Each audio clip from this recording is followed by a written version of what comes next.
Hello, hello, hello. How are you guys doing today? Okay, I'm very nervous about making this video. In fact, I started making this video 2 times before this, and I start stumbling over my words, so I just need to get into this and just make this video. I'm nervous because I don't really know what direction this video is going to go. I just kind of felt compelled to share with you the work that I'm doing in therapy because I had mentioned this on, see, I'm already stumbling over my words. I had mentioned this in my vlog that this was something that I was going to be doing with my therapist that he had brought to my attention that we could possibly do, and I was open to doing it. And so a lot of people were asking me, well, what is it? What do you do? Things like that. And he explained it to me today and broke it down. And so I thought, okay, well, I'm just going to share this with people over here as maybe a tool that you guys could use with your therapist. I will tell you what I have done so far, and I think we only got to the first question. He actually sent me the rest of the questions. I haven't even looked at them, so I'm going to read them for you today on here. But what I got into today with him was so deep and brought out so many emotions and so many feelings that I wouldn't recommend just doing, and this is just based on my own personal experience, but I wouldn't recommend just doing this, you know, by yourself in a journal. Like, I would definitely recommend doing this with a professional if you're, you know, seeing a therapist or a talk counselor, and maybe if this is, you know, you've experienced some kind of trauma in your life that, you know, maybe this is something that you do with them. I'm sure that you can find this online somewhere. It's called The Trauma Narrative. And I really didn't know what I was getting myself into. So after we got done with our session today, we were setting up a next appointment, and he suggested that we meet more regularly to work through this trauma narrative on, you know, a more regular basis to like move through it. The way that this whole thing originated was that, you know, I've been struggling for a while now. I've shared that in several of my videos that I've been really struggling. The 2-year anniversary of the accident is coming up on February 16th. And as the days get closer and closer, I don't know why. I don't know what it is. I mean, I really cannot explain why it's the 2-year anniversary or what it is about that, that, you know, I felt a lot during the 1-year anniversary. But I also think that it was like still so fresh that I wasn't able to really put words to my feelings. You know, I remember having this conversation with my mom years and years ago. I actually just said this in my vlog not too long ago. Not about the conversation with my mom, but like having feelings that you can't put words to.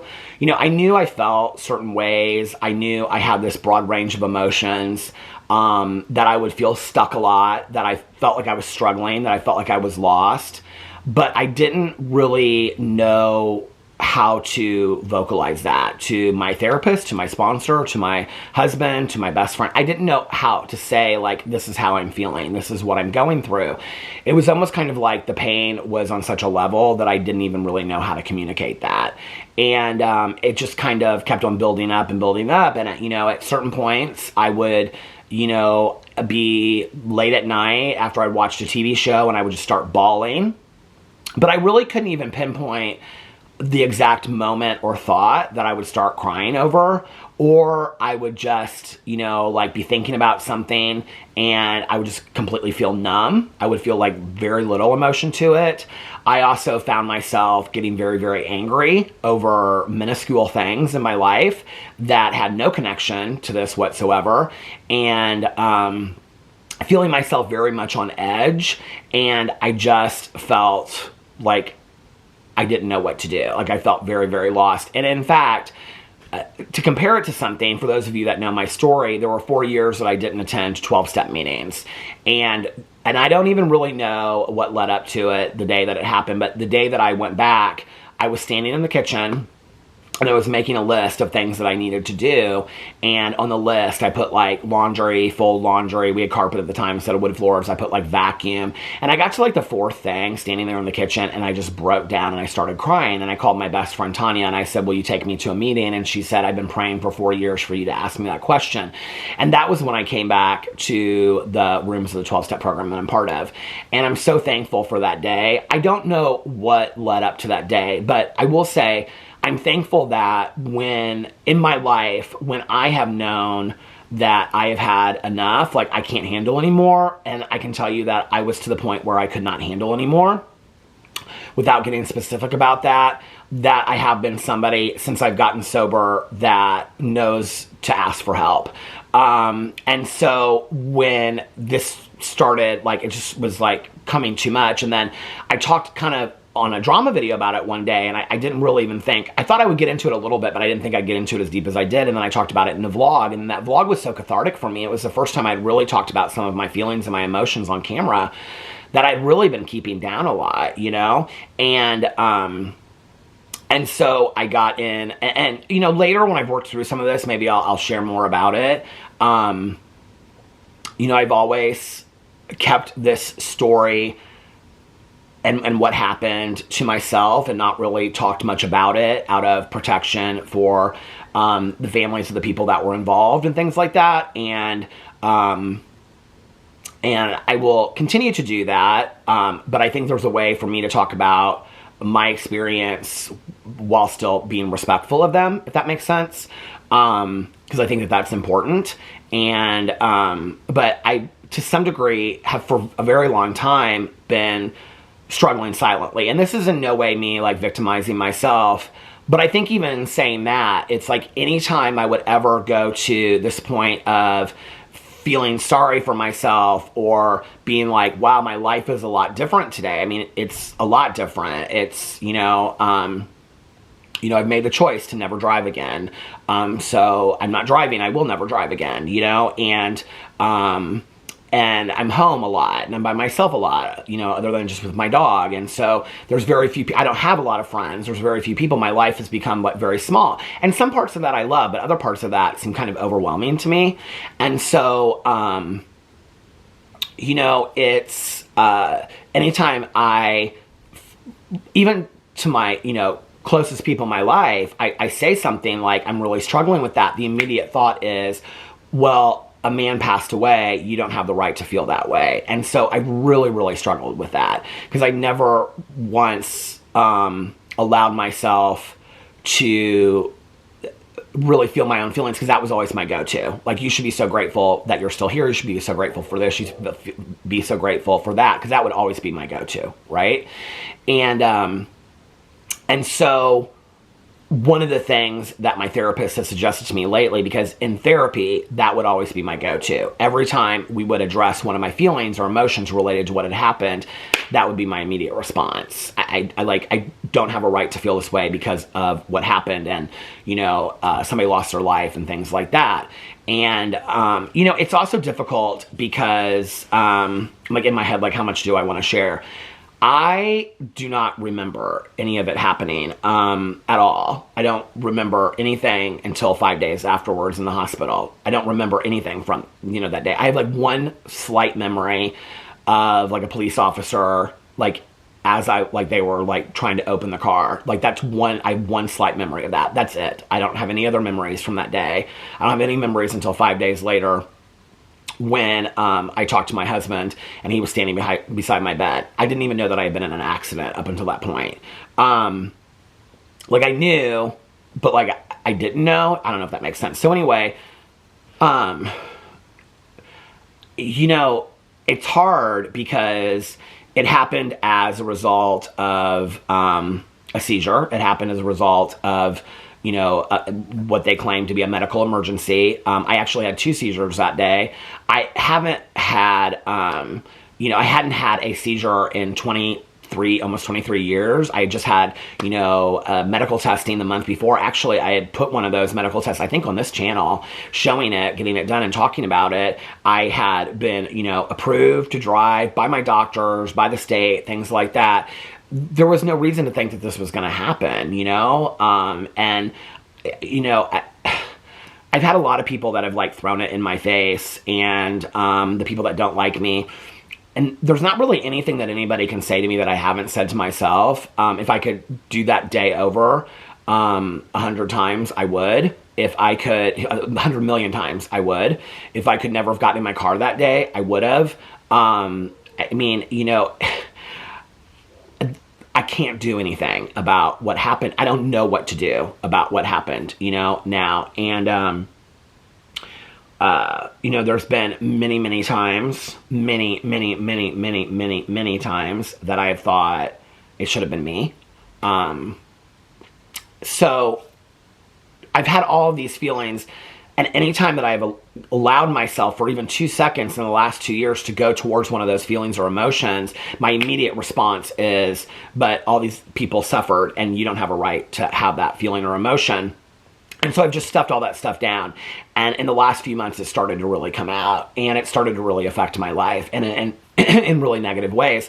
And it's just, I'm struggling. I'm really struggling. And so in talking to my therapist about this, you know, who we've like done so much work, you know, like this is the thing, like we've done so much work in talking about the accident and what happened and on and on and on. We've done so much work through it and what I have felt, but like I've always held back. And he's always said to me, I feel like you're holding back.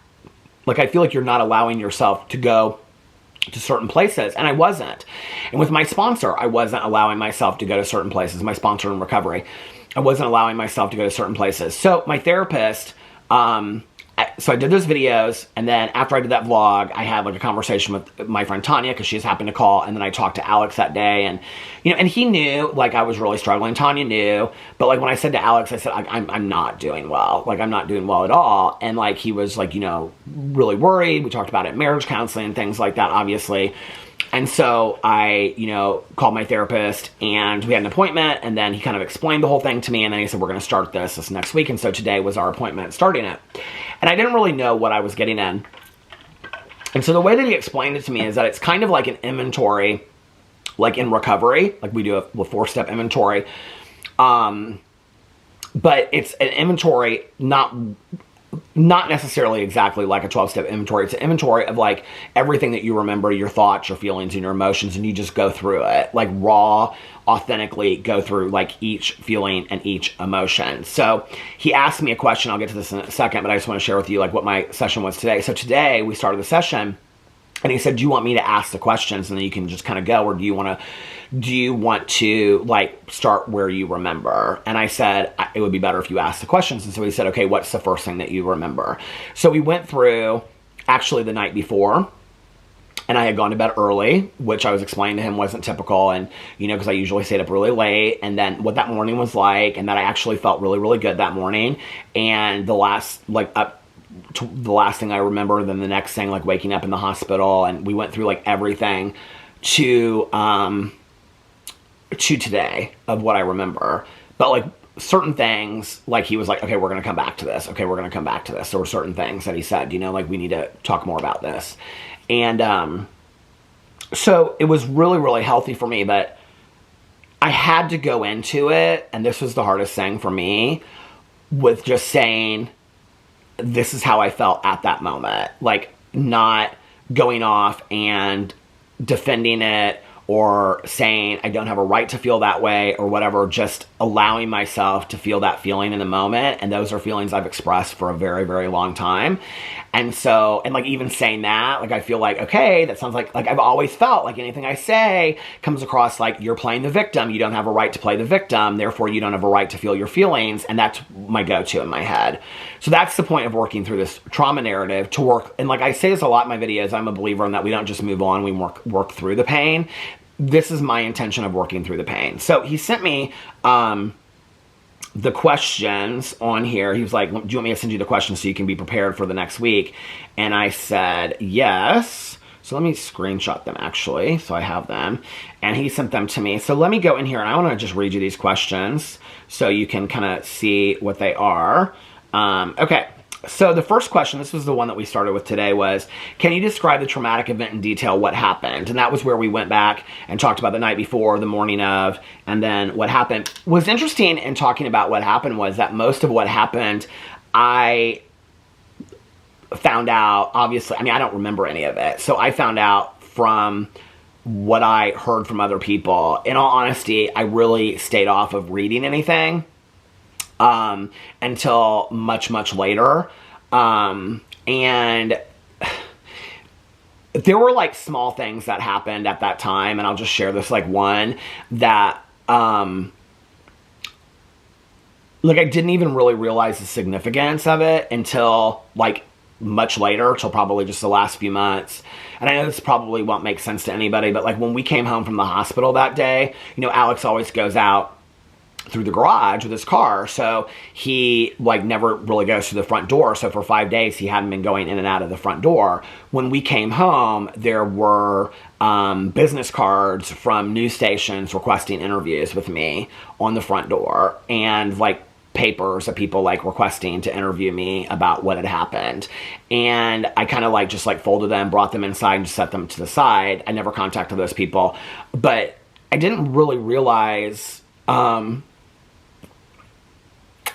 don't know that, like, I don't know. I didn't really understand.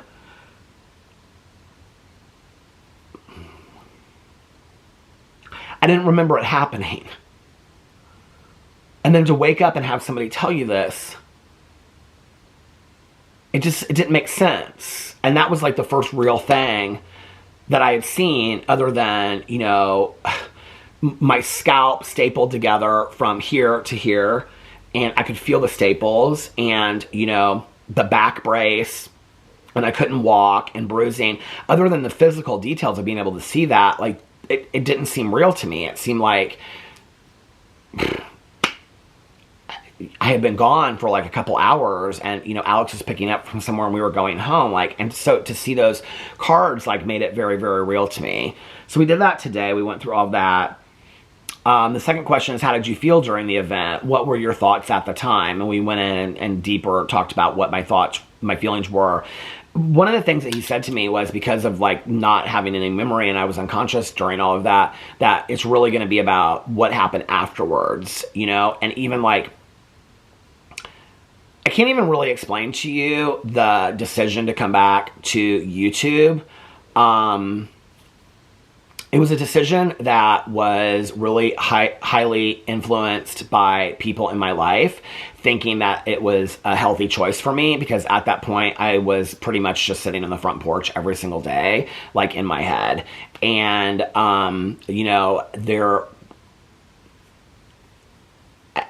I just didn't really know how to come back and how to make that transition. I think even in my first video, I said I don't know that I will post another video for a week or two. I just didn't even know what that would look like. I didn't know, how am I going to come back from this and, you know, flip a fan and do all this kind of stuff. Like, I really had no clue. I had no idea how to do that. You know, at the same time, I was in all honesty, very worried about the public perception of me coming back to YouTube. And, you know, and I was like, if you're going to come back, you just got to share what happened and share your story, you know?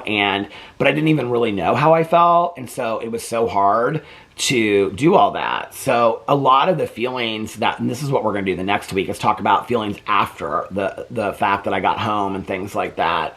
The next question is, how has the trauma affected you since it occurred? What symptoms or challenges have you experienced? Then the fourth question is, have you noticed any triggers that remind you of the trauma, which is daily? I mean, every single day. I'm reminded of stuff.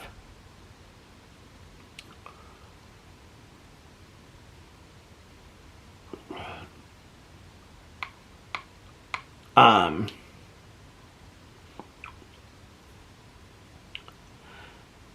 lot of people have asked me why, you know, about the driving situation. People seem to be very fixated on the driving situation or whatever, all that kind of stuff.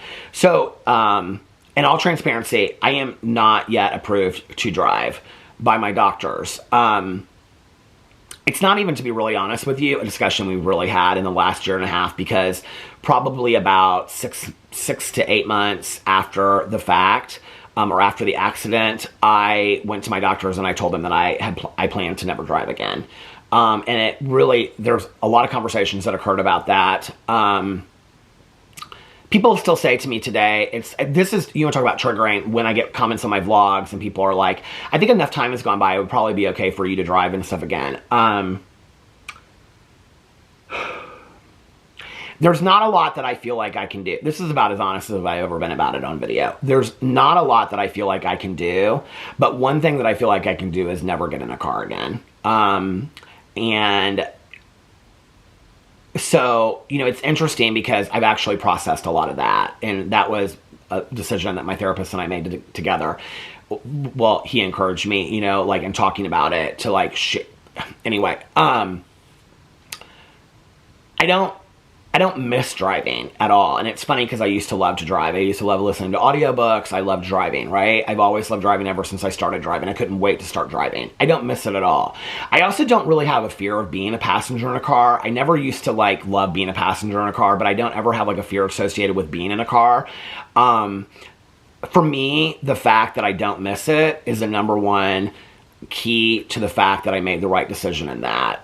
You know, in the world that we live in today, I don't have to have a car. I don't have to drive. And if that makes anybody out there feel safer that I will never get in a car and drive again, that's one thing that I can do. And I can get into deeper explanation of that at some point, but that's about as far as I think I want to go with it today. But there's a lot of conversations that occurred before, you know. It was kind of an immediate decision that I made just one day. I was just like, I'm not going to drive again. And I can remember having that conversation with, you know, my doctors and the things that they said to me and about kind of like waiting to make that decision. And I was like, no, this decision feels right to me. You know, there were some things that Alex said to me, some things that Tanya said to me that kind of led me into that decision. And there was just like, I woke up one day and I was just like, I think this is the right thing to do. Like, I just, this is the right thing to do. So, you know, I said this in my vlog the other day. It's like when people say to me, like, I miss your driving vlogs. Like, that's triggering for me when people say that to me because it reminds me of that, you know? Or when people say, don't you think it's been long enough? Don't you think that you can drive? That's a decision I've made, and I've asked people to respect that, you know, and not continue to bring it up. I mean, I don't care if people ask, you know, questions specifically about that, but like asking, like, or encouraging me, like, it's a decision I've made, and I feel like it's the right decision, and it's actually one of the only decisions I've made in the last 2 years that I feel really right and good about having made that decision, you know? So, the triggers that come along with it are not triggers that I would necessarily, they're not triggers that I would think. It's things like that. It's like, you know, I've had a couple people in my personal life say to me, like, you know, when people ask me questions, like, it's not like if they ask me if I missed driving, like, that doesn't bother me. It's like when they'll say, but don't you think you could probably drive in a month again? It's like, I've made the decision, like, stop asking me, you know? And it's things like that, or whatever. You know, people ask me a lot, they're like, are you triggered when you drive by the place that the accident occurred? It doesn't trigger me because I don't remember the accident. Like, I think that's the hardest thing, is that I don't remember anything. I don't remember anything at all. And that's the hardest thing, right? And I think also, you know, being a person in recovery where we always kind of look at causation and taking accountability and things like that, it's hard when then people are saying to you, but you didn't cause this isn't anything that you did, you couldn't prevent this was a medical emergency, you had a breakthrough seizure, there's no rhyme or reason for it, you know, whatever. This happens sometimes to people that have epilepsy.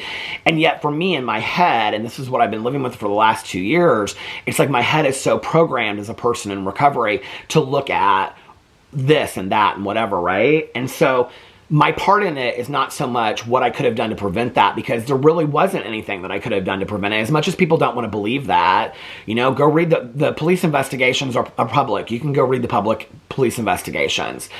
But there are things that I can do today, and one of the things that I can do today is never get in a car again, you know? And that's why I've made that decision.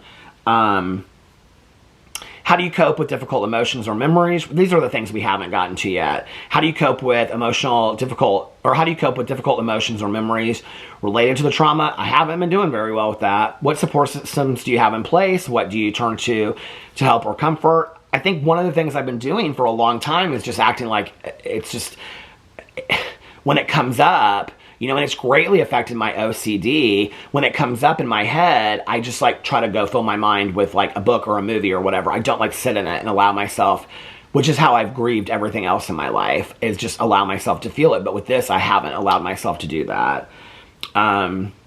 Have you noticed any changes in your behavior or relationships since the trauma? What are your goals for healing and recovery? What strengths or resources do you possess that can help you navigate this journey? And how do you envision your life moving forward beyond the impact of the trauma? And I guess that final question is really the most powerful question, because I don't really know. You know, I don't really know what my life is supposed to look like now. I don't really know. I'm hopeful, you know, but I don't. It's something I live with every day, and I'm seeking some kind of closure I don't think that I'm ever going to find, and I don't know that I ever will, you know, and so it's just there. And so, yeah, and this is why we're doing that, so that I can figure out what my life is supposed to look like afterwards, you know? So I just wanted to share this with you guys today. I don't know if this is the right channel to do it on or whatever, but it felt right for me today. And so thank you guys for listening. I actually talked more about stuff than I thought I would in here today. Anyway, I think all of this is helping in some way. It feels like it's helping. So, anyway, I love you guys, and I'll see you tomorrow.